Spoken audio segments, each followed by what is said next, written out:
भारत छोड़ो न्याय यात्रा में मणिपुर से हम महाराष्ट्र गए और रास्ते में हज़ारों युवाओं ने कंप्लेन की थी कि हिंदुस्तान में नॉन स्टॉप पेपर लीक होते हैं। और आज आप सबको मालूम है कि NEET paper and UGC NET के जो पेपर्स हैं वो लीक हुए हैं और एक कैंसिल भी हुआ है। कहा जा रहा था कि नरेंद्र मोदी जी ने यूक्रेन की लड़ाई रोक दी थी। मतलब एक ऑर्डर देके जो रूस और यूक्रेन के बीच में लड़ाई चल रही थी उसको रोक दिया था, ब्रेक लगा दी थी। इजराइल और गाजा के बीच में जो लड़ाई चल रही थी उसको भी नरेंद्र मोदी जी ने रोक दिया था। मगर किसी ना किसी कारण जो हिंदुस्तान में पेपर लीक हो रहे हैं उसको नरेंद्र मोदी रोक नहीं पा रहे हैं या रोकना नहीं चाहते हैं। नुकसान स्टूडेंट्स का होता है। जो हिंदुस्तान के स्टूडेंट्स हैं, मैं जानता हूं कि आप इन एग्जाम्स के लिए महीनों सालों काम करते हो। ये आपका फ्यूचर है और आपके फ्यूचर से खिलवाड़ किया जा रहा है। मध्य प्रदेश में व्यापम हुआ और अब उस व्यापम को नरेंद्र मोदी जी और उनकी सरकार पूरे देश में फैलाने का काम कर रही है। मैं इंस्टीट्यूशनल कैप्चर की बात करता हूं, मीडिया की बात करी, अलग अलग हिंदुस्तान के जो संस्थाएं हैं उनकी बात की। यही एजुकेशन इंस्टीट्यूशंस में हो रहा है। पेपर लीक का कारण है कि सारे के सारे वाइस चांसलर्स, एजुकेशन सिस्टम को बीजेपी के लोगों ने, उनके पेरेंट ऑर्गेनाइजेशन ने कैप्चर कर रखा है। जब तक ये कैप्चर रिवर्स नहीं किया जाएगा तब तक पेपर लीक चलता जाएगा। इस कैप्चर को फैसिलिटेट नरेंद्र मोदी जी ने किया है और ये एक एंटी नेशनल एक्टिविटी है क्योंकि ये देश का भविष्य है और इससे हिंदुस्तान के युवाओं को, स्टूडेंट्स को जबरदस्त चोट पड़ती है। इंक्वायरी चल रही है, एक को आपने कैंसिल कर दिया है, अब पता नहीं दूसरे को कैंसिल किया जाएगा या नहीं किया जाएगा। बट कोई ना कोई तो इसके लिए जिम्मेदार है और उनको एकदम पकड़ा जाना चाहिए और उन पे एक्शन लिया जाना चाहिए। सवाल ये है कि जो एजुकेशन सिस्टम इस वक्त है और जिस तरीके से जो पेपर लीक हुए, जिसका आरोप भी आपने लगाया और जो सामने भी आया है, रद्द भी हुआ है कल परीक्षा, लेकिन सबसे बड़ा सवाल ये है कि बदलाव क्या होने चाहिए। वो बदलाव जो इससे परीक्षा लीक रुके, वो क्या आपके पास फार्मूला है? हमारे मैनिफेस्टो में हमने लिखा था, देखिए 2-3 चीजें हैं। सबसे पहले जो शिक्षा का सिस्टम है उसको एक संगठन ने कैप्चर कर रखा है। अपने लोगों को हर पोस्ट पे यही डालते हैं। वाइस चांसलर्स की लिस्ट निकाल लीजिए, पता लग जाएगा। तो इसको रिवर्स करना होगा। दूसरी बात, मैनिफेस्टो में हमने साफ कहा कि पेपर लीक होने के बाद कार्रवाई करना एक बात है, बहुत जरूरी है और स्ट्रिक्ट से स्ट्रिक्ट कार्रवाई होनी चाहिए। मगर हमने यह भी कहा था कि पेपर लीक होने से पहले जो सिस्टम्स हैं, जो यूनिवर्सिटी के एग्जाम्स के रूल्स हैं, सिस्टम्स हैं, इनको फिर से असेस करना पड़ेगा, इनको स्टडी कर कर रीडिजाइन करना पड़ेगा। ये दोनों काम हमने अपने मैनिफेस्टो में साफ लिखे हैं और विपक्ष दबाव डालकर ये 2 काम सरकार से करवाने की कोशिश करेगा।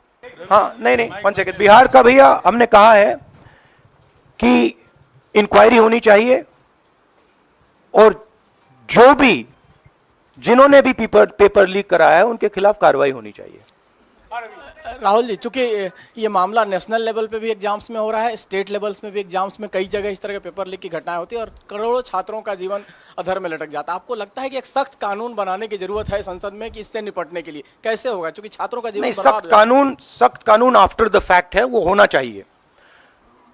मगर अगर आप मेरिट के बेसिस पर लोगों को नहीं जॉब देंगे, अगर आप आइडियोलॉजिकल लोगों को वाइस चांसलर बनाएंगे, इनकेपेबल लोगों को वाइस चांसलर बनाएंगे, एग्जाम्स के जो स्ट्रक्चर्स हैं, एग्जाम लेने के स्ट्रक्चर्स हैं, उनमें आप आइडियोलॉजिकल लोगों को डालेंगे तो ये काम होगा।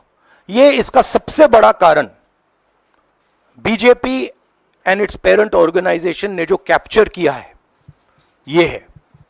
और अगर आप कल्प्रिट ढूंढना चाहते हैं तो मैं आपको बताता हूं, जिन लोगों ने हिंदुस्तान के इंस्टीट्यूशंस को डिस्ट्रॉय किया है, जो पहले ऑब्जेक्टिव हुआ करते थे, इम्पार्शल हुआ करते थे, वो आज इम्पार्शल नहीं है, ऑब्जेक्टिव नहीं है, आइडियोलॉजिकल बना दिए गए हैं और मीडियोकर लोगों को इन इंस्टीट्यूशंस में बैठा दिया गया है। इसका मेन कारण यह है, और इसका आप एपिसेंटर देखिए, पूरा देश जानता है, युवाओं आप सब जानते हो कि इसका पहले एपिसेंटर मध्य प्रदेश हुआ करता था, वहां पे 40-50 लोगों की हत्या हुई थी, ये तब शुरू हुआ था।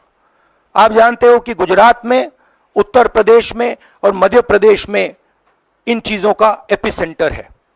और आप यह भी जानते हो कि बीजेपी के लोग कहते हैं कि हमारी लेबोरेटरी मध्य प्रदेश और गुजरात है। तो लेबोरेटरी से यह काम शुरू हुआ है और अब यह काम देश में फैल रहा है और आपका इससे नुकसान हो रहा है। जब तक यह रिवर्स नहीं किया जाएगा, जब तक हिंदुस्तान के इंस्टीट्यूशंस इनके हाथों से नहीं छीने जाएंगे और इफेक्टिव, ऑनेस्ट, इम्पार्शियल लोगों के हाथ में नहीं जाएंगे, तब तक ये होता रहेगा। और मैं आपको बता रहा हूं, जब तक बीजेपी रहेगी ये बढ़ता जाएगा।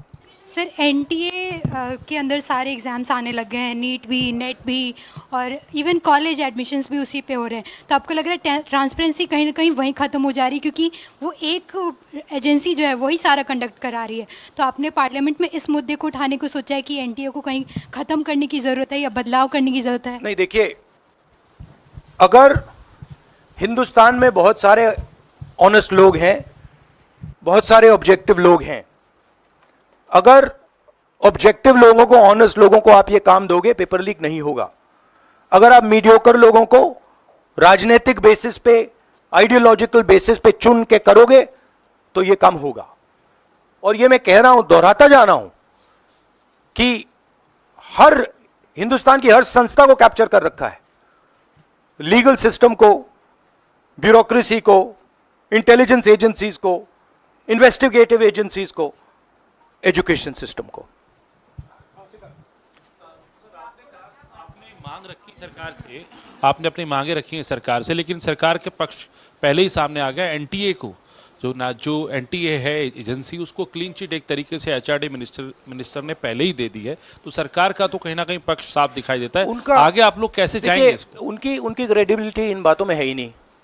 वो क्लीन चिट दें उसका कोई मतलब ही नहीं है, उनकी जीरो क्रेडिबिलिटी है। सब लोग जानते हैं कि एपिसेंटर मध्य प्रदेश, गुजरात एंड उत्तर प्रदेश। सबसे ज्यादा मेरी यात्राओं में सबसे ज्यादा पेपर लीक की बात यहीं आई थी, उत्तर प्रदेश में आई थी, मध्य प्रदेश में आई थी। इस मामले में एक अजीब स्थिति है कि जो आरोपी हैं पटना में, वो स्वीकार कर रहे हैं कि उनको पेपर पहले मिल गया था, यानी सीधे सीधे पेपर लीक का केस है। और सरकार की तरफ से पहले तो क्लीन चिट दे दी गई, पेपर लीक से इनकार कर दिया गया और अब बिल्कुल रेडियो साइलेंस है। नेट कैंसिल हो गया, नीट पर अभी भी स्थिति साफ नहीं है। तो ये जो स्थिति है, आरोपी कह रहे हैं पेपर लीक हुआ, मंत्री कह रहे हैं नहीं हुआ, इस पर आप क्या सोचते हैं? और नो कॉन्फिडेंस मोशन पार्लियामेंट में आप लोग लाने की कोशिश करेंगे? साइलेंस इज बिकॉज, देखिए क्या हुआ, आपने जो नरेंद्र मोदी जी का जो कॉन्सेप्ट था और वो गुजरात में शुरू हुआ था, गुजरात से वो गुजरात मॉडल फिर वो नेशनल लेवल पे लाए। कॉन्सेप्ट क्या था? कॉन्सेप्ट था मार्केटिंग, हजारों करोड़ रुपए की मार्केटिंग और डर, एजेंसी का डर, मीडिया का डर, सरकार का डर। अब हुआ क्या? अब देश में कोई उनसे डरता ही नहीं है। मतलब एक तरीके से रिडिक्यूल करते हैं। जो पहले 56 इंच की छाती थी, अब नंबर तो नहीं दे सकता हूं, बट 30-32 हो गई है, राइट? तो अब पूरा जो ढांचा था, इतना बड़ा गुब्बारा था, वो इतना बड़ा हो गया। अब इससे नरेंद्र मोदी जी को साइकोलॉजिकल बहुत टेंशन होगा, बहुत प्रॉब्लम होगी, क्योंकि उनका जो काम करने का तरीका है वो लोगों को डराने का है, धमकाने का है। अब वो डर चला गया। आपने देखा, पता नहीं देखा या नहीं, वाराणसी में वो चप्पल मार दी किसी ने। अब आप इमेजिन कीजिए, चुनाव से पहले अगर कोई मारना भी चाहता था डरता, तो वो जो डर था वो गायब हो गया, खत्म हो गया। और इंटरनल भी प्रॉब्लम्स हैं, इनकी पार्टी में प्रॉब्लम्स हैं, इनके पेरेंट ऑर्गेनाइजेशन में इश्यूज हैं। तो मेरा कहना है कि जो नरेंद्र मोदी का जो कॉन्सेप्ट था उसको ऑपोजिशन ने डिमोलिश कर दिया, खत्म कर दिया है। उसको आप 56 इंच की छाती कहें, उसको आप डर कहें, उसको आप मतलब जो बिग नरेंद्र मोदी जी की जो इमेज थी उसको फाड़ दिया हमने। अब अगर वाजपेयी जैसे लीडर होते जो जिनमें ह्यूमिलिटी थी, मनमोहन सिंह जी जैसे जिनमें ह्यूमिलिटी थी, लोगों की रिस्पेक्ट करते थे, बात सुनते थे, ऐसी सिचुएशन वो काम निकाल सकते थे। मगर ये नरेंद्र मोदी जी की स्टाइल ही नहीं है। नरेंद्र मोदी जी मतलब किसी की सुन नहीं सकते, बिना फोर्स काम नहीं कर सकते। तो ये अब मामला है। और दूसरी बात, बहुत मजबूत ऑपोजिशन है, तो काफी मतलब इंटरेस्टिंग समय है।